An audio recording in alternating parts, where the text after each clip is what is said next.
how to reply to a specific message on Instagram. Now let's get started right away. So this is going to be a really easy and quick video, and you don't have to do anything for it.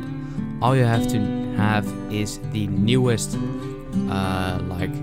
message update on Instagram, where you can change the colors of your messages. You can react to it with emojis like that, and you can also change the theme, for example.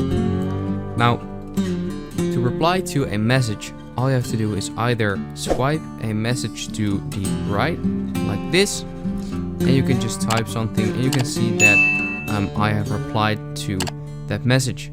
Or what you can do is long hold on that message and then click on reply at the bottom left corner. Then you can also type in something like that.